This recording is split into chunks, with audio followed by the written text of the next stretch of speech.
जय गुरु जी, शुक्राना गुरु जी। गुरु जी महाराज का लख लख शुक्राना और सारी संगत जी का भी शुक्राना। संगत जी, हमारे लिए कौन से लोग सही हैं, हमारे लिए कौन सा वक्त सही है, संगत जी ये सब कुछ गुरु जी को मालूम है। गुरु जी हमें मैसेज के जरिए या फिर सत्संग सुनवाकर हमारे मन में जो भी सवाल चल रहे होते हैं, संगत जी उनके जवाब हम तक पहुंचा देती हैं किसी ना किसी तरह से। संगत जी कई बार हमें समझ में नहीं आता कि हमारे लिए कौन सी चीज सही है, तो गुरु जी किस तरह से हमें हाथ पकड़ के बता देती हैं कि ये नहीं, ये चीज तेरे लिए सही है।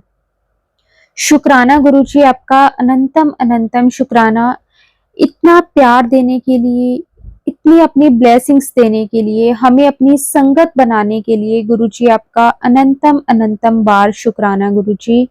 संगत जी, गुरु जी हमारे बहुत बहुत प्यारे हैं, बहुत ही दयालु हैं। वो हर पल अपनी संगत के अंग संग रहते हैं, उनका ध्यान रखते हैं। हर एक छोटी से छोटी खुशी और बड़ी से बड़ी खुशी में गुरु जी हर पल हमारे साथ होते हैं। संगत जी, आज का सत्संग बहुत ही प्यारा सत्संग है। गुरु जी की बहुत ही प्यारी बेटी द्वारा सत्संग को शेयर किया गया है। संगत जी, सत्संग को पूरा अंत तक जरूर सुने। अगर आप भी अपना सत्संग शेयर करना चाहते हैं तो डिस्क्रिप्शन में व्हाट्सएप नंबर और जीमेल आईडी दी हुई है, आप उस पर सत्संग को भेज सकते हैं।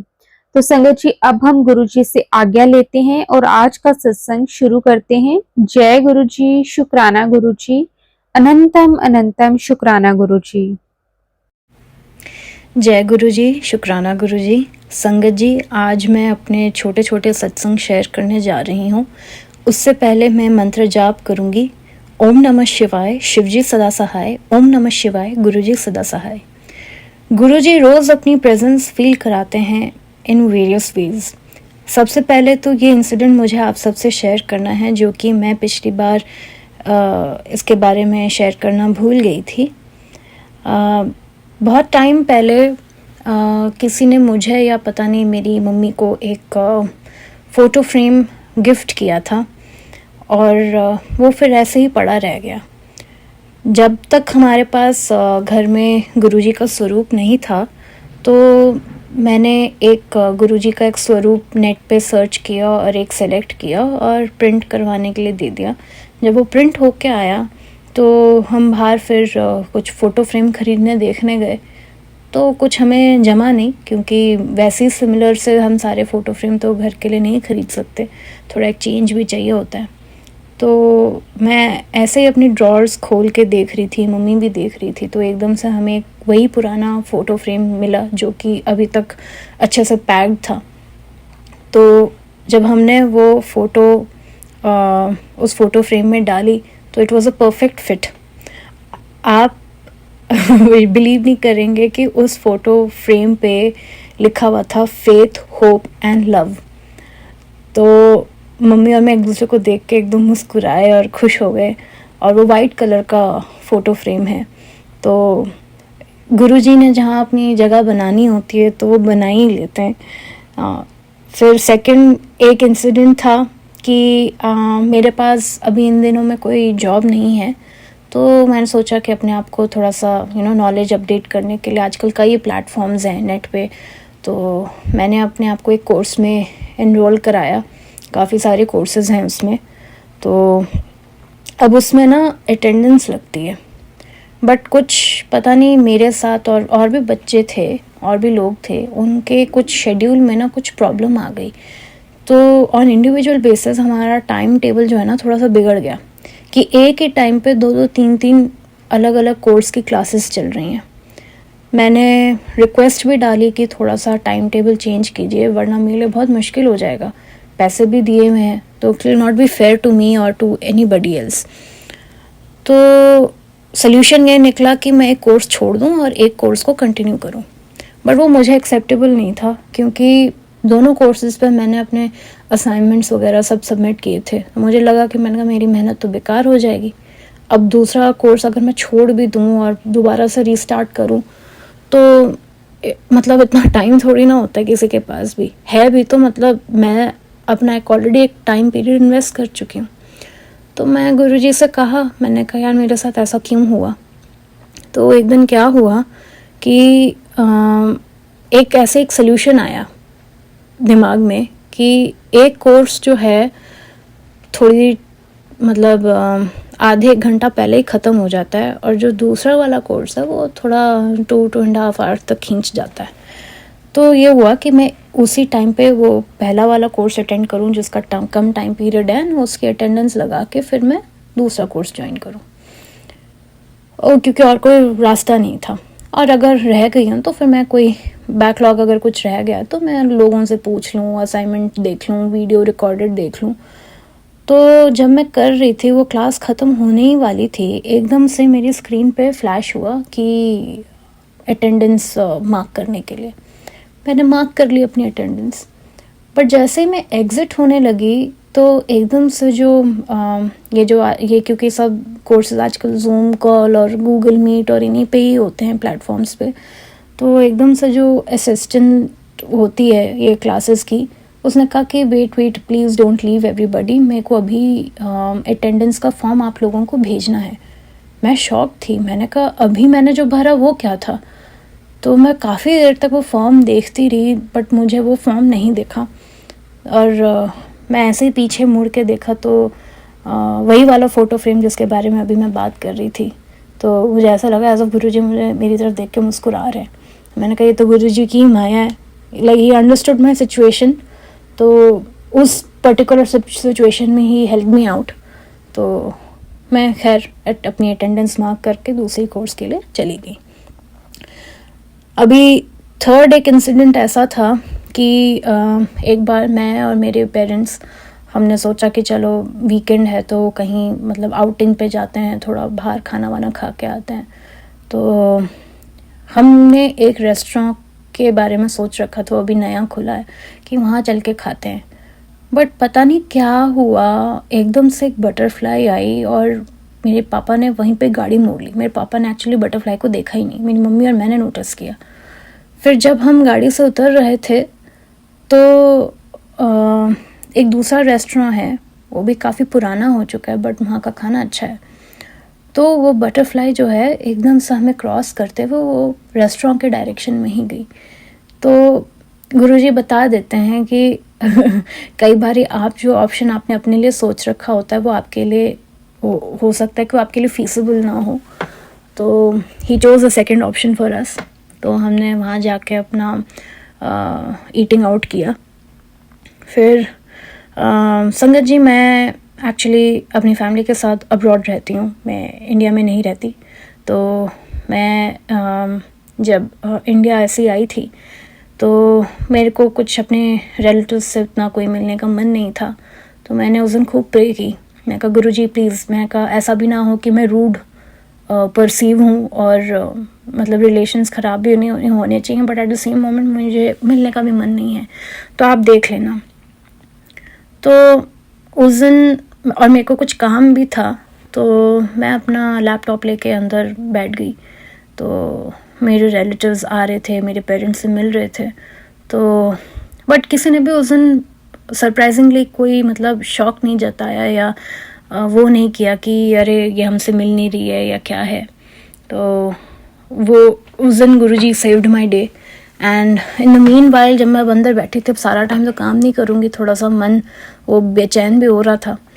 तो मैंने संगत में ही सुना था, और काफ़ी सारे मैंने सेलिब्रिटीज़ को देख रखा है, they flaunt with the book that is autobiography of yogi. तो मेरा भी मन बहुत वो हुआ कि मैं इसी बुक को पढ़ लूँ। तो मैं जब उस बुक को पढ़ रही थी तो एक उसमें चैप्टर है द परफ्यूम सेंट। मैं जब उस चैप्टर को पढ़ रही थी तो मुझे वाकई में ही मतलब पहले तो मुझे गुरुजी की ही याद आई, स्मरण हुआ उनका, और फिर उसके बाद जब मैंने चैप्टर ख़त्म कर दिया तो इतनी स्ट्रॉन्ग फ्रेग्रेंस परफ्यूम की, तो मुझे तब समझ में आया कि क्यों लोग बोलते हैं कि ये बुक पढ़नी चाहिए। अभी भी कोइंसिडेंस कहो या क्या कहो पता नहीं, मैंने एक बार सत्संग में ही सुना था कि गुरुजी जो है नंबर 13 को भी लकी मानते हैं। अब मैं 13th चैप्टर पे ही हूँ, बट मैं आगे उस बुक को पढ़ नहीं पा रही हूँ। तो पता नहीं वो क्या इंडिकेशन है, बट इट इज़ इट। फिर दूसरा एक और इंसिडेंट था कि मेरी मम्मी के कुछ हेल्थ इश्यूज़ थे, तो उसका कोई मतलब सल्यूशन नहीं मिल रहा था। तो हम सत्संग में ही सुन रहे थे, तो किसी ने कहा कि लोग ना मेदांता हॉस्पिटल जाते हैं गुड़गांव में। तो हम जब रास्ते में ही थे, मेरे पेरेंट्स ने, ड्राइवर ने, किसी ने भी नहीं देखा, बट मैंने देखा कि ट्रैफिक के बीचों बीच एक बटरफ्लाई पेड़ को क्रॉस करके 2-3 गाड़ियाँ क्रॉस करके हमारे पूरे गाड़ी के आसपास घूम के चली गई। और मैं लाइक आई वाज डम स्ट्रक। मैंने कहा ये क्या हुआ एकदम से ना बटरफ्लाई। तो आई गॉट एन इंडिकेशन कि चलो जहाँ हम जा रहे हैं शायद वो सही कर रहे हैं जो भी कर रहे हैं। फिर हम वहाँ हॉस्पिटल पहुँचे तो अपॉइंटमेंट थी डॉक्टर से, तो वो कोई इतनी फ्रूटफुल अपॉइंटमेंट नहीं थी, क्योंकि जो प्रॉब्लम के लिए हम गए तो डॉक्टर वाज लाइक कि ये प्रॉब्लम नहीं है, कोई और प्रॉब्लम है। तो वो 5th फ्लोर था। हम 5th फ्लोर से डॉक्टर ने कहा आप ना 7th फ्लोर पे जाओ। जब 7th फ्लोर पे गए तो वो ना मुझे एक के बाद एक काउंटर पे भेजते जा रहे थे। तो पहले फर्स्ट काउंटर पे, फिर सेकंड काउंटर पे, थर्ड काउंटर पे, फिर फाइनली एक पर्सन हमें मिला और उसने कहा कि अरे आज तो वो डॉक्टर अवेलेबल ही नहीं है। मैंने कहा मैं तो यहाँ से वहाँ घूमे जा रही हूँ। फिर जैसे ही हम लिफ्ट की तरफ गए, मैंने कहा चलो अब चलते ही हैं, जब यहाँ पे अब आज तो कोई बात बनी नहीं। तो एकदम से पीछे से एक पर्सन आता है, वो कहता है कि आपका काम नहीं हुआ। मैंने कहा नहीं है, thank you for asking, but नहीं हो पाया हमारा काम। तो कहते चलो कोई बात नहीं, जब कुछ हो तो आप मुझे बता देना। हमने कहा ठीक है। फिर जब हम नीचे उतरे, हमने रिसेप्शन एरिया पे हमने देखा तो वहाँ पे शायद कोई ट्री ऑफ लाइफ या पता नहीं कुछ ब्लेसिंग ट्री करके कुछ था वहाँ पे बहुत सारी मूली या रोली जो भी वो कहते हैं, लाल धागे बांध रखे थे। तो वो मुझे काफ़ी अट्रैक्ट किया। शायद मन्नत का पेड़ या कुछ ऐसा कुछ उसको नाम दे रखा था। तो मैंने कहा दिस इज़ वेरी इंटरेस्टिंग। जब मैं घर पहुँची तब आई रियलाइज, मैंने कहा हमें मेदांता हॉस्पिटल लेके जाना सिर्फ एक वो नहीं था, ये हमारे ना कष्ट कट रहे थे। मैंने कहा चलो जैसी गुरुजी की मर्ज़ी, मेरी मम्मी मेरा परिवार सही रहना चाहिए, बाकी तो गुरुजी के अपनी ही वेज़ हैं। फिर ये बहुत बड़ा सत्संग है जो मैं आपसे शेयर करना जा रही हूँ। अब हम बाहर रहते हैं तो पासपोर्ट रिन्यू करना होता है। तो पासपोर्ट रिन्यू करने के लिए आजकल वेरिफिकेशन जो है बहुत मतलब स्ट्रिक्ट हो गए हैं और मैंडेटरी हो गया है। मतलब पड़ोसी या आपके नोन रिलेटिव्स जो भी हैं उनको आपके मतलब आइडेंटिटी को प्रूव करना होता है अथॉरिटीज़ को। तो थोड़ा सा टेंशन हो रही थी, तो अब क्या करें, क्योंकि जो हमारे आसपास जो नेबर्स रहते हैं वो मतलब ठीक है, उनसे हेलो हाई है, बट उतने हम उनसे क्लोज़ नहीं हैं। एंड पासपोर्ट की बात करना मतलब थोड़ा एक पर्सनल चीज़ हो जाती है।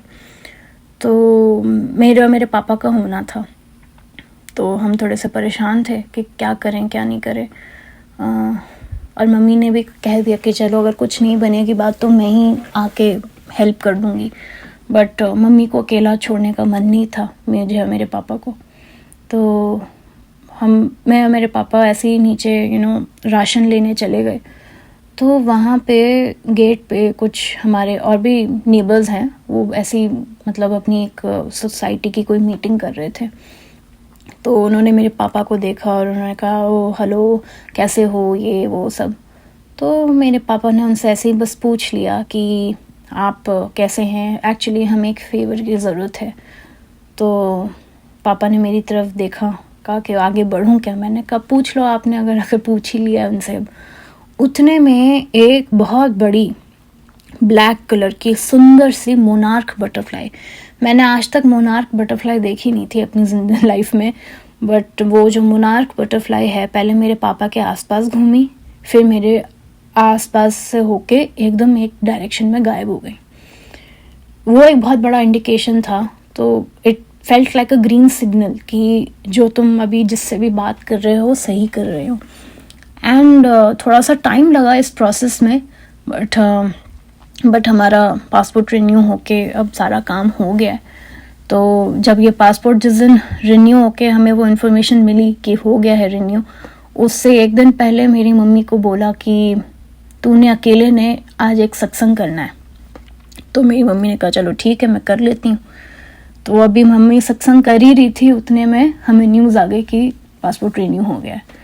तो जय गुरु जी, शुक्राना गुरु जी, ये तो बहुत बड़ा सत्संग था। बिना पासपोर्ट के तो आजकल दुनिया में कोई काम नहीं हो सकते। ये गुरु जी का गिफ्ट था हमारे लिए। तो ये एक हुआ।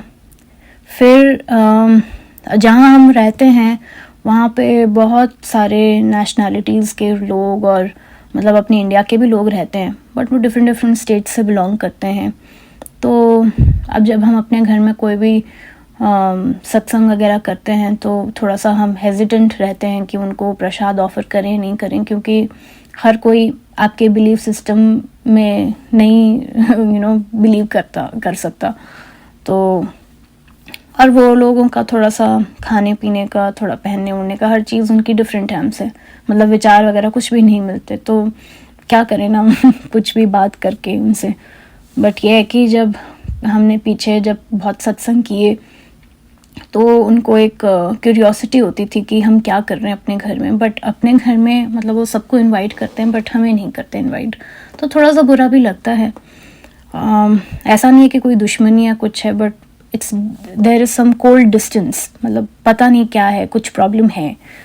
तो गुरु जी ने उस चीज़ का भी मतलब बहुत दिन तक हमें बोलते रहे कि तुम परेशान मत हो, तू कुछ नहीं बोलेगी, चुप रहेगी, जो भी करूँगा मैं करूँगा। मेरी मम्मी को भी यही मैसेज था, मुझे भी यही मैसेज था, और मेरे पापा के लिए भी यही मैसेज था उनका। तो गुरुजी ने अपने बर्थडे वाले दिन पता नहीं क्या हुआ, मैं भी थक गई, मैं ज़्यादा लाउड म्यूज़िक कुछ नहीं चला पाई, मैंने डेकोरेशन सब कर दी थी। तो एकदम से मेरी मम्मी का ना मन माना नहीं। और एक सत्संग में भी हमने सुना था, पुरानी संगत आंटी ने भी कहा था कि जब आप अपने घर में सत्संग करें, भोग बनाएं, तो वो भोग जो है अगर आपके पास संगत नहीं है तो आपको सबसे पहले उनको देना चाहिए जो आपके घर में काम करने आते हैं, आपकी हेल्प करने आते हैं। तो मम्मी ने कहा चलो ठीक है, मैं दे देती हूँ उनको। हमने वहाँ बुला के उनको दिया। फिर अब ये जो नेबर्स थे ये बहुत हमारी हलचल सुन रहे थे, कान लगा के सारा टाइम ईव्स ड्रॉपिंग करते रहते हैं, तो क्या कर सकते हैं। उतने में ही अनइंटेंशनली, मतलब कोई इंटेंशन नहीं था हमारा, हमने और भी नेबरहुड में एक और लोग भी हैं, इंडियन ही हैं, तो हमने उनको कहा कि हमारे गुरुजी का आज बर्थडे है तो भोग बनाया है, तो आप माइंड अगर ना करें तो हम आपको ये प्रसाद देना चाहते हैं। तो उन्होंने अच्छे से उसको एक्सेप्ट कर लिया, तो हम खुश हो गए। वो अब हमारे घर से निकल ही रहते तो उनका दरवाज़ा खुलता है हमारे नेबर्स का, तो वो अब शॉक्ड हो जाते हैं और हम भी थोड़ा सा मतलब अनकंफर्टेबल हो जाते हैं। तो उसके बाद ही इंस्टाग्राम पे आजकल ये गुरुजी के बहुत मतलब आते हैं ये इंडिकेशन कि मैंने नज़ारे दिखाने थे, दिखा दिए, तू चुप रहेगी, तू कुछ नहीं कहेगी। मैं कहा शुक्राना गुरुजी, आपने हमारे लिए स्टैंड लिया। बट हमारा कोई इंटेंशन नहीं था उनको मतलब ऐसा अनकंफर्टेबल फील कराना। तो वो एक बहुत बड़ा सत्संग था हमारे लिए। फिर थोड़े महीनों पहले मेरा बर्थडे था, तो जहाँ मेरा कोई एक्चुअली मन नहीं था कहीं भी जाने का। I just wanted to like sit at home and celebrate quietly. ना मैं चाहती थी कि कोई रिलेटिव आए, ना मेरा कोई खुद का भी कोई मन था कहीं कुछ जाने आने का। बट फिर भी मेरे पेरेंट्स से मुझे बहुत फोर्स किया कि नहीं नहीं नहीं, कहीं हम जाएंगे, ऐसे घर पे नहीं बैठना। तो हमने जो जगह चूज़ की जाने के लिए, वहाँ वो जगह ऑलरेडी एक बार क्या हुआ था कि जब मैं कॉलेज में थी तो फाइनल ईयर में, तो मेरे क्लासमेट्स ने प्लान किया था कि वहाँ जाएंगे और मज़े करेंगे। बट मैंने बैकआउट कर लिया था क्योंकि मुझे एक दो लोगों के कुछ इंटेंशन सही नहीं लग रहे थे, जिसकी वजह से बाद में मेरे फ्रेंड्स ने मुझसे बात करनी बंद कर दी थी कि तू क्यों नहीं जा रही है। और मैंने ना एक्चुअली पैसे भी दिए थे, तो जब मैंने अपने पैसे वापस मांगे ट्रिप के तो वो लोग गुस्सा हो गए एंड फर्दर सब मेस में हो गया। तो अब यही वाली जगह पे जा रहे थे तो मुझे लगा, मैंने कहा यार पुरानी यादें वापस आ रही हैं, वो भी बर्थडे के टाइम पे।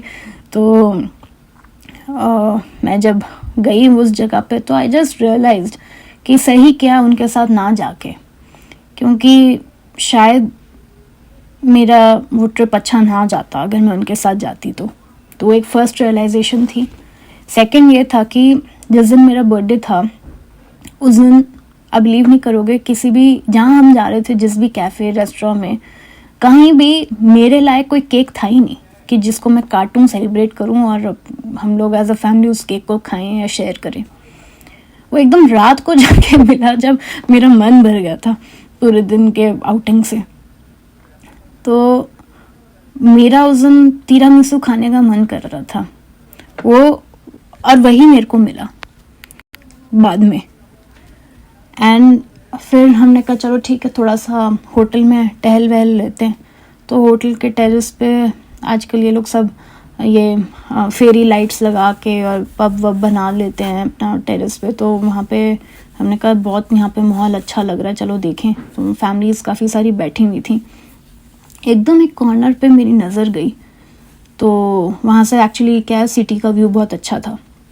तो वहाँ जब हम गए तो देखा कि नियॉन लाइट से हैप्पी बर्थडे लिखा हुआ है एंड खूब सारे रेड एंड वाइट कलर के हार्ट शेप्ड बलून्स हैं। हार्ट शेप का भी एक किस्सा है, वो मैं आपको कभी किसी और दिन सुनाऊंगी।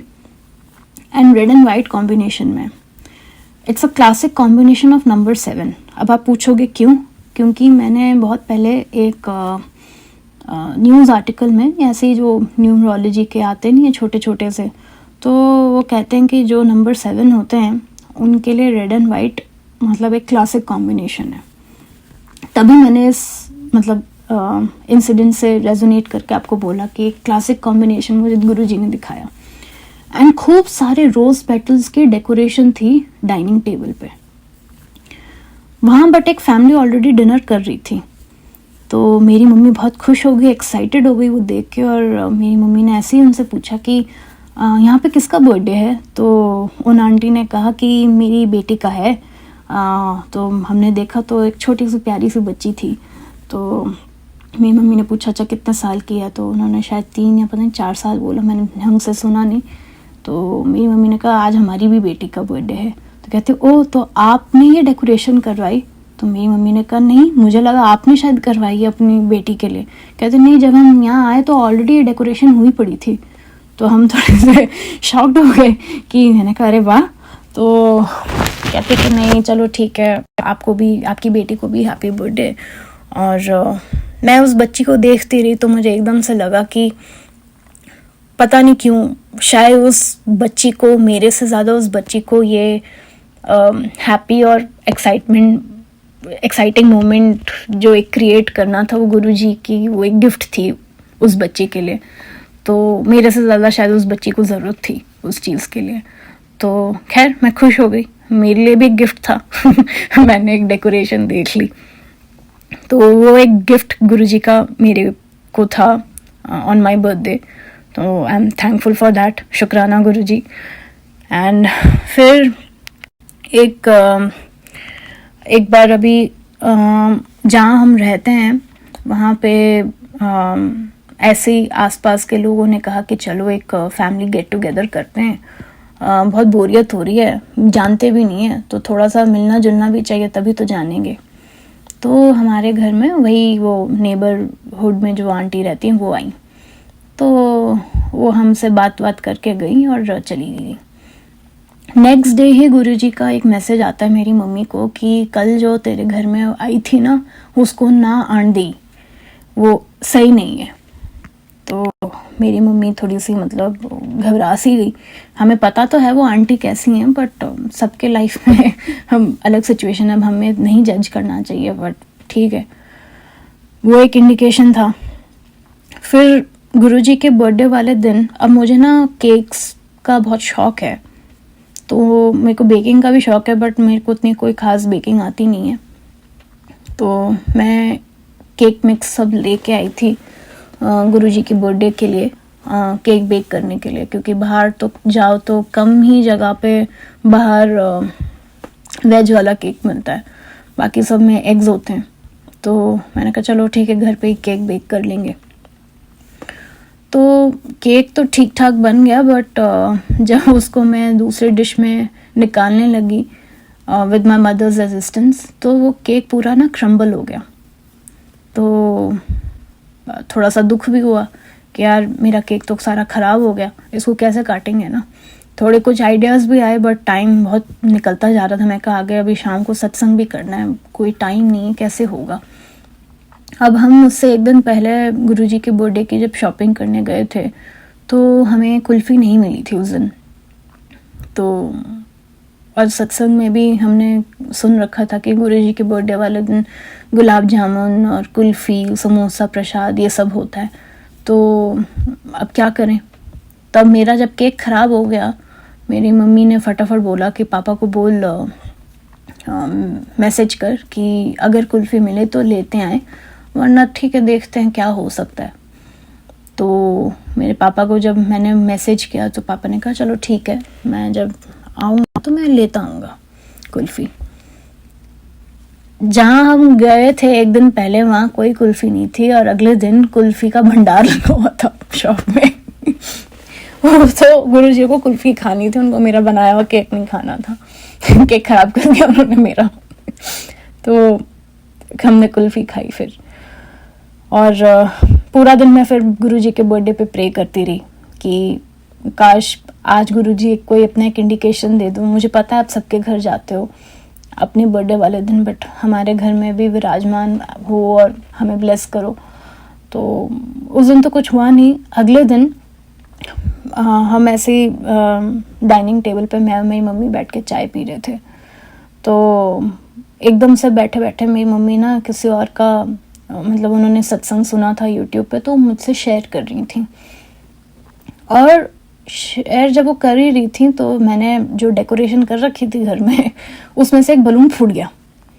अब एक सत्संग में मैंने सुना था कि अगर आपको कोई फ्रेग्रेंस आए या शहद वर्षा हो या बलून बर्स्ट हो, ये मैंने शायद पिछले सत्संग में भी अपने कहा था, तो ये गुरुजी की मतलब प्रेजेंस का एक इंडिकेशन है। तो जब वो बलून बर्स्ट हुआ तो मेरे और मेरी मम्मी के आंखों में आंसू आ गए, क्योंकि जब एक बार पहले भी मैंने बलून बर्स्ट होते हुए देखा उनके बर्थडे पे, दैट वाज 9 years बैक। 9 साल बाद यही सिचुएशन को एक्सपीरियंस करना बहुत ही एक इमोशनल ओवरवेलमिंग मोमेंट था मेरे लिए और मम्मी के लिए भी। फिर गुरुजी के बर्थडे पे एक और करिश्मा ये हुआ कि हमारी ना बहुत महीने पहले एक गाड़ी का एक्सीडेंट हो गया था। जो नंबर प्लेट है ना, वो उसमें जो नंबर्स हैं ना थोड़े मिक्स हो गए थे। तो अब ट्रैफिक पुलिस वगैरह सब प्रॉब्लम क्रिएट करेंगे, तो बहुत टाइम लग गया उसको। मतलब आज हो रहा है, कल हो रहा, प्रोक्रेस्टिनेशन में वो दिन बीतते जा रहे थे कि कब ठीक होगी। वो गुरुजी के बर्थडे पे ही ठीक होके आई। तो जय गुरुजी, शुक्राना गुरुजी, इतने आपने हमें करिश्मे दिखाए कि बस पूछो मत।